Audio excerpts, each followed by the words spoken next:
Good day, fashion friends. Today, I'm going to take these flaps off of this purse that I found at an estate sale, and we're going to make it into something else because this purse has seen better days. And let me tell you, the visions that I had. Stay tuned. First thing that we are going to do, I'm going to take a sharp box cutter, and I'm going to very, very, very carefully cut all these little flaps off because I'm just going to save what I need to save from this purse. I'm going to save the beads.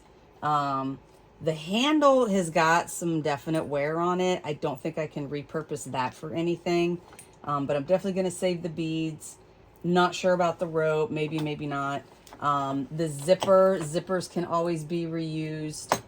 I'll probably use save the inside zipper as well. So I'm going to save anything that I can from this purse. Now, just a tip on this process, make sure that your blade is very, very sharp. That's why I prefer to use a box cutter, because when my blade gets dull, I pop it off and I have a nice new sharp blade. I literally buy these in bulk. I use them for just about anything and everything that I need to cut or take apart. So you want to make sure you have plenty of light, take your time, and be sure that you are cutting only the threads and not not the pleather on the back of whatever it is that you're ripping apart. So I don't want to rip the back of these panels. This part I don't care because I'm not going to keep this part. It's faux leather, it's peeling.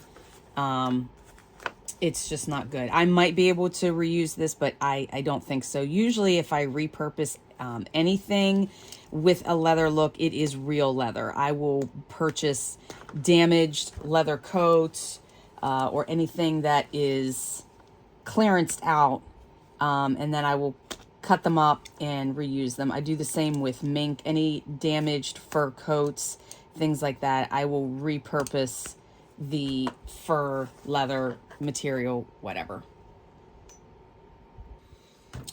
I have removed all of the little flaps. I removed the handle, and I ended up keeping it intact because in the end, I was thinking that I could possibly reuse this for another purse, maybe one of my denim upcycles, and I could either paint this with leather paint, or I could wrap this in material or wrap this in denim, especially if I'm using it on a denim purse. So I ended up saving the handles. These ends are taped. I will go through and trim these and fix this so it doesn't look so icky, but I will do that at a later time because we do not need those for what I'm planning on doing. Next, I am going to tear out the zipper. I'm going to tear out what am I going to do? I don't know if I want the zipper part or if I want to keep the faux leather and the material attached, but I think for now, just because it's going to be faster, I'm just going to leave the material intact and figure out if I need just the zipper later or if I can reuse the zipper with the faux leather and the inside material attached. So we're just going to save this as it is. And the inside zipper, I think I'm just going to cut out this whole pocket just because I don't want to spend a lot of time ripping this out. I will take care of it later. Another thing I would also recommend is anytime, so like when I'm working with denim and I don't need to use the zipper and I cut the zipper out, a lot of times the way that it has to be ripped out, I can't save the zipper or the zipper is broken, but I will save the pulls. Many times I will find items at the thrift store, at an estate sale, where the zipper pull needs replaced or it is missing. So always save your zipper pulls. That way it will save you from purchasing them. Pro tip, save everything. This is the shell that's left. And again, I just can't reuse this material. It's already starting to peel. Plus any of this, it's cracking, and it also has the stitch marks in it. So unfortunately, I have to throw this part of the purse away. I know I try to recycle and reuse as much as possible, but some things you just can't reuse.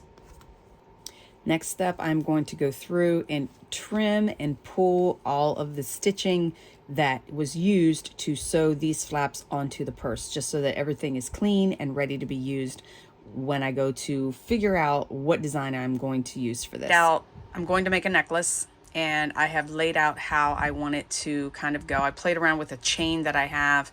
I still may use it, not sure yet. But this is what I want it to look like. I felt that it needed some bling, so I added prong set rhinestones, and at this point I am now going to put the rhinestones in between, because I have a feeling that I'm going to glue this to some felt to make it a little stiffer, and then there's going to be chains like in between the links. So I'm going to do the chains next, then I'll lay this all out on felt, and we'll see how that looks. It's proven rather difficult because the way that I want it laid out is not cooperating. So like it's gonna look like this. Okay, but then I didn't compensate for the fact that like this is gonna hang. So I can't figure out how to connect this to this, because I want this off center.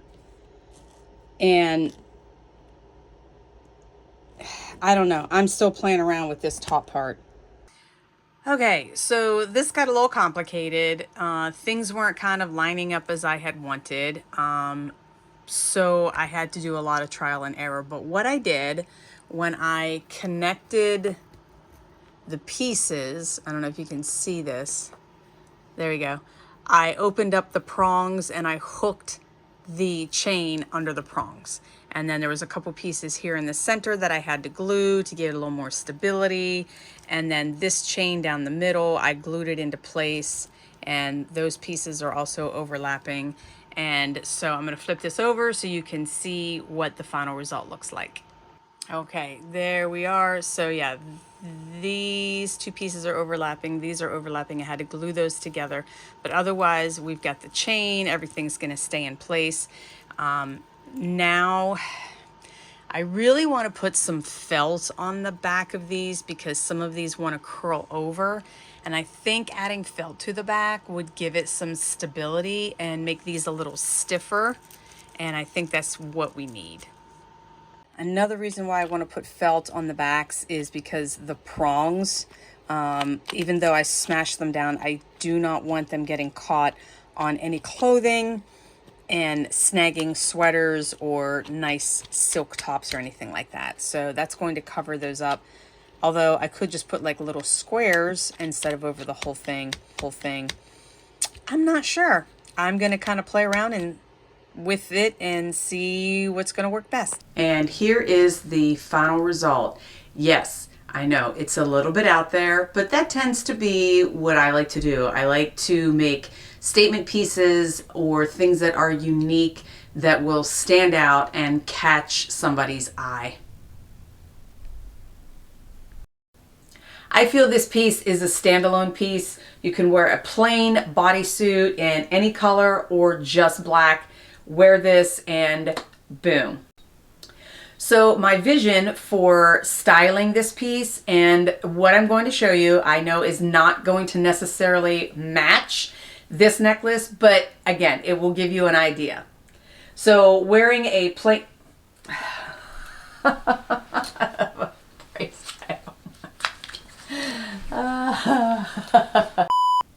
Another styling vision that I have for this piece, and I know that the blazer that I'm about to add absolutely does not match this look, but again, it will give you a styling idea. By adding a blazer in black or in any of the jewel tones of the gems that are in the necklace,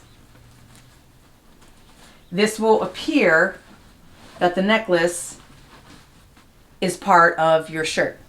Thank you all for watching today.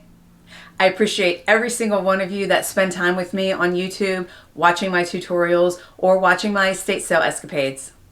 Be sure to like, comment, and subscribe. Make sure you hit that bell button so you don't miss out on any future tutorials. And as always, love, peace, and thrift, and we'll catch you on the flip side.